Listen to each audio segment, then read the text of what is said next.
सेवा आयोग, शिक्षक सेवा आयोग र विभिन्न आयोग तयारीमा रहनुभएका तपाईँहरूको आयोग तयारीलाई थप सरल र सहज होस् भन्ने उद्देश्यका साथ हामीले दिनौं जस्तो अति महत्त्वपूर्ण वस्तुगत प्रश्न उत्तर लिएर उपस्थित हुने गरेका छौं। आज भने मैले 2078 साल जेठ महिनाको 26 गते गोरखापत्र साप्ताहिकमा प्रकाशित अति महत्त्वपूर्ण वस्तुगत प्रश्न उत्तर लिएर आएकी छु। लागौं प्रश्न उत्तरतर्फ। प्रश्न नम्बर 1 मा छ, आर्थिक वर्ष 2078-79 को बजेट अनुसार आर्थिक वर्ष 78-79 मा आर्थिक वृद्धि दर कति हुने लक्ष्य रहेको छ? 6.5% यसको सही उत्तर रहेको छ। सरकारले कहिलेसम्ममा पेट्रोलियम पदार्थबाट सञ्चालन हुने सवारीलाई विस्थापन गर्ने घोषणा गरेको छ? विक्रम सम्वत 2088 आगामी 10 वर्षभित्र आर्थिक वर्ष 78-79 को बजेट मार्फत सो घोषणा गरेको हो। प्रश्न नम्बर 3, विश्व वातावरण दिवस कहिले मनाइन्छ? यो जुन 5 मा मनाइन्छ। अन्तर्राष्ट्रिय नारा चाहिँ यस वर्षको पारिस्थितिकी प्रणालीको पुनर्स्थापना, राष्ट्रिय नारा नयाँ सोच र सिर्जना, प्राकृतिक प्रणालीको पुनर्स्थापना रहेको छ। प्रश्न नम्बर 4, संयुक्त राष्ट्र संघद्वारा कुन अवधिलाई पारिस्थितिकीय प्रणालीको पुनर्स्थापनाको दशकका रूपमा मनाउने निर्णय गरिएको छ? यो सन् 2021 देखि 2030 यसको सही उत्तर रहेको छ। प्रश्न नम्बर 5, नेपालमा वातावरण संरक्षण परिषदको गठन कहिले गरिएको हो? यो विक्रम सम्वत 2049 असोज 15 गते यसको सही उत्तर रहेको छ। प्रश्न नम्बर 6, काठमाडौँ उपत्यका जारी प्रदूषण जाँच कहिलेदेखि गर्न थालिएको हो? विक्रम सम्वत 2051 वैशाख 1 गतेबाट काठमाडौँ उपत्यकामा सवारी प्रदूषण जाँच गर्न थालिएको हो। प्रश्न नम्बर 16, कालो ढुसी म्युकरमाइकोसिस नामक संक्रमण कुन रोगका बिरामीमा देखिने संक्रमण हो? यो कोभिड-19 को बिरामीमा देखिने संक्रमण हो। कोभिड-19 भएका बिरामीमा म्युकरमाइकोसिस नामक संक्रमण हुन सक्ने छ।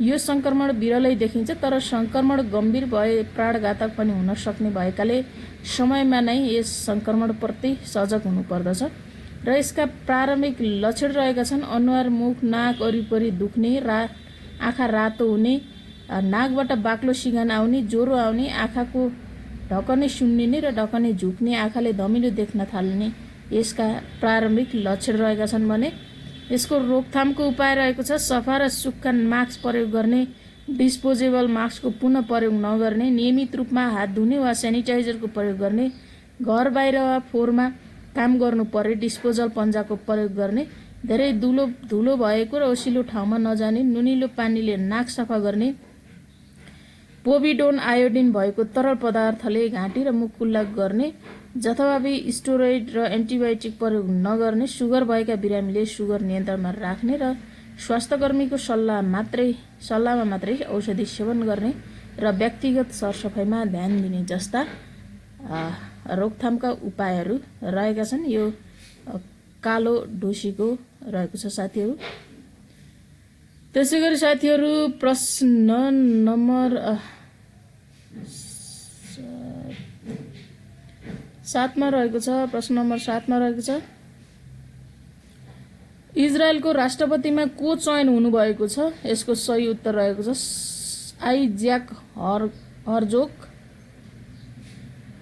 देशको 11औं राष्ट्रपतिका रूपमा निर्वाचित हर्जोगले 120 सदस्यीय इजरायली संसदबाट 87 मत प्राप्त गरेका थिए। हर्जोगले राष्ट्रपतिका अर्का उम्मेद्वार मेरियम पेरेजलाई पराजित गरेका थिए। हर्जोग यसअघि लेबरे पार्टीको पूर्व प्रमुख रहनुका साथै सन् 2015 मा संसदमा विपक्षी दलको नेताको रूपमा रहेका थिए। इजरायलका हालका राष्ट्रपति रुबेन रिभलिनले कार्यकाल अर्को महिना समाप्त हुँदैछ। आलङ्कारिक मानिने इजरायलको राष्ट्रपतिको कार्यकाल 7 वर्षको हुनेछ। प्रश्न नम्बर 8 मा रहेको छ, जातीय भेदभाव तथा छुवाछुत उन्मूलन दिवस कहिले मनाइन्छ? यसको सही उत्तर रहेको छ जेठ 21 गते। विक्रम सम्वत 2063 जेठ 21 गते मुलुकलाई जातीय छुवाछुत मुक्त राष्ट्र घोषणा गरिएको दिनको स्मरण गर्दै हरेक वर्ष जेठ 21 गतेको दिन यो दिवस मनाउने गरिएको छ। प्रश्न नम्बर 9 मा रहेको छ, अन्तर्राष्ट्रिय क्रिकेट परिषदले एक दिवसीय विश्वकप क्रिकेटमा सहभागी हुने टिमको संख्या बढाई कति कायम गरेको छ? यो 14 कायम गरेको छ। सन् 2021 जुन 1 मा सो कायम गरेको हो। सन् 2027 को एक दिवसीय विश्वकपमा 14 राष्ट्रको सहभागिता हुने रहेको छ। अहिले एक दिवसीय विश्वकप क्रिकेटमा 10 राष्ट्रको सहभागिता रहँदै आएको थियो। त्यसैगरी T20 विश्वकपमा 20 टिमले सहभागिता जनाउन पाउने भएका छन्। अहिले 16 राष्ट्रको सहभागिता रहँदै आएको छ। सन् 2024 को T20 विश्वकपमा 20 टिमको सहभागिता हुने। सन् 2024 को विश्वकपपछि हरेक वर्षमा T20 विश्वकप आयोजना गर्ने निर्णय समेत आइसिसीले गरेको छ। त्यसैगरी च्याम्पियनसिप ट्रफी पुनः हुने भएको सन् 2017 देखि च्याम्पियनसिप ट्रफी भएको छैन। च्याम्पियनसिप ट्रफी भने 8 देशले नै खेल्नेछन्। एक दिवसीय विश्वकप क्रिकेट र च्याम्पियनसिप ट्रफी 4-4 वर्षको अन्तरालमा हुने छन्। प्रश्न नम्बर 10 मा रहेको छ विश्व खाद्य स्वच्छता दिवस कहिले मनाइन्छ? यो जुन 7 को दिन। यसको सही उत्तर रहेको छ आजको स्वस्थ भोजन भोलिको स्वस्थ जीवन भन्ने मूल नाराका साथ तेस्रो विश्व खाद्य स्वच्छता दिवस 13औं राष्ट्रिय खाद्य स्वच्छता दिवस मनाइएको छ। सन् 2018 डिसेम्बर 20 का दिन संयुक्त राष्ट्र संघको महासभाले हरेक वर्ष जुन 7 का दिन विश्व खाद्य स्वच्छता दिवस मनाउने निर्णय गरे अनुसार सन् 2019 देखि विश्वव्यापी रूपमा यो दिवस मनाउन थालिएको हो। आम उपभोक्तालाई खाद्य स्वच्छता र गुणस्तरका सम्बन्धमा जनचेतना अभिवृद्धि गर्ने उद्देश्यका साथ नेपालमा पनि विक्रम सम्वत 2065 देखि खाद्य स्वच्छता दिवस मनाइदै आएको छ। प्रश्न नम्बर 11 मा रहेको छ थ्योरी अफ रिलेटिभिटी सापेक्षतावादका प्रतिपादक अल्बर्ट आइन्स्टाइन हुन् भने सापेक्ष घनत्वको सिद्धान्तका प्रतिपादक को हुन्? र साथीहरू यसको सही उत्तर रहेको छ आर्किमिडिज रहेको छ। प्रश्न नम्बर 12 मा रहेको छ प्रकृतिमा सबैभन्दा बढी मात्रामा पाइने ग्यास कुन हो? यसको सही उत्तर रहेको छ नाइट्रोजन। प्रश्न नम्बर 13 मानव शरीरको उक्त रक्त सञ्चालन प्रक्रिया विलियम हार्वेले पत्ता लगाएका हुन् भने वंशाणु क्रमको सिद्धान्त कसले पत्ता लगाएका हुन्? यसको सही उत्तर छ ग्रेगर मेन्डल। त्यसैगरी साथीहरू प्रश्न नम्बर 14 तर्फ लाग्यो भने यो 14 नम्बर प्रश्न तपाईहरुले स्लाइडमा देखिरहनु भएको छ। प्रश्न लोकसेवा अध्ययन गर्ने साथीहरुलाई अति नै महत्त्वपूर्ण प्रश्न उत्तर रहेका छन्। यसलाई तपाईहरुले ध्यान दिनु होला। यो समसामयिक अन्तर्गत रहेको छ। लोकसेवा आयोगले समसामयिकबाट पनि यो प्रथम चरणको परीक्षामा करिब 5 वटा प्रश्नहरू सोध्ने गरेको छ समसामयिकबाट। प्रश्न नम्बर 14 मा रहेको छ सन्तुलित भोजनको अभावले हुने स्वास्थ्य सम्बन्धी समस्यालाई के भनिन्छ? यसको सही उत्तर रहेको छ कुपोषण रहेको छ माल न्युट्रिसन। त्यसैगरी प्रश्न नम्बर 15 विश्व स्वास्थ्य संगठनले कोभिड-19 को भेरिएन्टलाई ग्रीक अल्फाबेटको आधारमा नामकरण कहिले गरेको हो? यो सन् 2021 मे 31 का दिन गरेको हो। पहिलो पटक जुन देशमा भेरिएन्टको पहिचान भयो त्यही देशको नामको आधारमा कोभिड-19 को भेरिएन्ट नामकरण हुन थालेपछि विवाद बढेको थियो। यस्तो विवादलाई साम्य पार्न विश्व स्वास्थ्य संगठनले मे 31 मा कोभिड भाइरसको नयाँ भेरिएन्टको नामकरण गरेको थियो। WHO ले बेलायतमा भेटिएको भेरिएन्टलाई अल्फा, ब्राजिलमा भेटिएको भेरिएन्टलाई गामा, दक्षिण अफ्रिकामा भेटिएको भेरिएन्टलाई बीटा, भारतमा भेटिएको भेरिएन्टलाई B1.67 लाई डेल्टा नामकरण गरेको छ। भारतमा फेला परेको अर्को भेरिएन्ट B1.617.1 लाई कप्पा नाम दिएको छ। अत्याधिक संक्रमण रहेका यी भेरिएन्टलाई WHO ले भेरिएन्ट अफ द कन्सर्न अर्थात् घातक भाइरसको सूचीमा राखेको छ। ठाउँको आधारमा नाम दिँदा सम्बन्धित क्षेत्रले असर पर्ने भएकाले ग्रीक वर्णमालाबाट छानिएको WHO ले जनाएको छ। भाइरसहरूको आनुवंशिक संरचनाका आधारमा परीक्षण गरी खोप र औषधिको उत्पादनका लागि नामकरण गर्ने गरिएको छ। भाइरोलोजिस्ट र वैज्ञानिकहरूको समूहले निकालेको निष्कर्षको आधारमा international community on the taxonomy of virus ICTV ले नामकरण गर्ने गरेको छ। प्रश्न नम्बर 16 मा रहेको छ कालो ढुसी। यो अघि नै भइसकेको प्रश्न हो साथीहरू र प्रश्न नम्बर 17 तिर लाग्छु।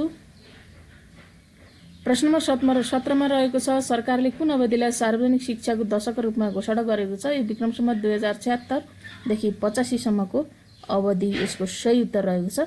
प्रश्न नम्बर 17 र 18 रहेको छ global centre for cyber security स्थापना कहिले भएको हो? यो सन् 2018 जनवरी 26 का दिन यसको सही उत्तर रहेको छ। साइबर अपराध सम्बन्धी गतिविधिलाई निरुत्साहित गरी सुरक्षित साइबर स्पेस उपलब्ध गराउने उद्देश्यका साथ विश्व आर्थिक मञ्च वर्ल्ड इकोनोमिक फोरमद्वारा यस संस्थाको स्थापना भएको हो। यसको मुख्यालय स्विजरल्यान्डको जेनेभामा रहेको छ। प्रश्न नम्बर 19 तथ्यमा आधारित भएर नीति निर्माण गर्ने तयारी अनुसार सरकारले तथ्याङ्क प्रणाली विकासका लागि कति वर्षे रणनीति ल्याएको छ? यसको सही उत्तर 5 वर्षे विक्रम सम्वत 2075 चैतमा रणनीतिले सङ्घीय संरचना अनुसार केन्द्रदेखि स्थानीय तहसम्मका तथ्याङ्कीय एकाइ र गर्नुपर्ने काम निश्चित गर्ने रणनीति कार्यान्वयन अवधिमा केन्द्रीय तथ्याङ्क विभागलाई स्तरोन्नति गरी राष्ट्रिय तथ्याङ्क कार्यालयमा परिणत गरिने जनाइएको छ। प्रश्न नम्बर 30 मा रहेको छ वर्षमा 2 पटक बजेट पेश गर्ने राष्ट्र कुन हो? यसको सही उत्तर रहेको छ फ्रान्स रहेको छ। फ्रान्सले वर्षमा 2 पटक बजेट पेश गर्छ। प्रश्न नम्बर 21 अन्तर्राष्ट्रिय ओलम्पिक कमिटीको मुख्यालय कहाँ रहेको छ? यसको सही उत्तर रहेको छ स्विजरल्यान्डको लुजाने। प्रश्न नम्बर 22 अरूद्वारा गाइएको गीतमा ओठ चलाएर गाइने जस्तो गर्नुलाई के भनिन्छ? यसको सही उत्तर हो लिप सिङ्गिङ। प्रश्न नम्बर 23 प्रश्न नम्बर 23 सगरमाथाको चुचुरोमा पाइलट टेक्ने सबैभन्दा कम उमेरका निजामती कर्मचारी को हुनुहुन्छ? उहाँ हुनुहुन्छ युवराज धिताल। धितालले विक्रम सम्वत 2078 जेठ 17 गते सन् 2021 मे 31 मा 23 वर्षको उमेरमा सगरमाथाको सफल आरोहण गरेका थिए। पश्चिम रुकुमका धिताल हाल नापी कार्यालय दाङ अन्तर्गत लमई शाखामा नापी प्राविधिकका रूपमा कार्यरत रहेका छन्। प्रश्न नम्बर 24 अक्सिजनको आविष्कार गर्ने वैज्ञानिक को हुन्? यसको सही उत्तर रहेको छ जे प्रेस्टले। प्रश्न नम्बर 25 कुनै ग्रहले सूर्यको वरिपरि एकपटक घुम्न लागेको अवधिलाई त्यस ग्रहको केलाई जनाउँछ? 1 वर्षको अवधिलाई जनाउँछ। यसको सही उत्तर रहेको छ कुनै ग्रहले आफ्नो अक्ष एक्सिसमा एक फनको घुम्न लागेको अवधिले त्यस ग्रहको 1 दिनको अवधिलाई जनाउँछ। प्रश्न नम्बर 26 सार्क जापान विशेष कोष एसजेएफ को स्थापना कहिले भएको हो? सन् 1993 सेप्टेम्बर 27 यसको सही उत्तर रहेको छ।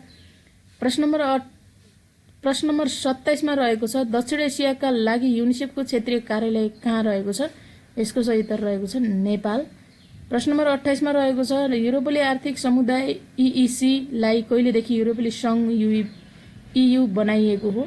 नोभेम्बर 1 1993 यसको सही उत्तर रहेको छ। त्यसैगरी प्रश्न नम्बर 29 मा छ नेपालले कुन आवधिक योजनादेखि वैदेशिक सहयोग लिन सुरु गरेको हो? यसको सही उत्तर रहेको छ प्रथम पञ्चवर्षीय योजना। र अन्तिम प्रश्न रहेको छ नेपालमा वित्तीय क्षेत्र सुधार कार्यक्रम कहिलेदेखि सञ्चालन गरिएको हो? यो विक्रम सम्वत 2057 मङ्सिरदेखि सञ्चालन गरिएको। यसको सही उत्तर 2057 मङ्सिर हो र यसको प्रस्तुतकर्ता हुनुहुन्छ टङ्के केसी। साथीहरू अझै पनि यहाँहरूले हाम्रो लोकसेवा टार्गेट युट्युब च्यानललाई सब्स्क्राइब गर्नुभएको छैन भने सब्स्क्राइब गर्नुहोला र नजिकै रहेको बेल आइकनलाई प्रेस गर्न नभुल्नुहोला। आजको लागि यति नै हस्।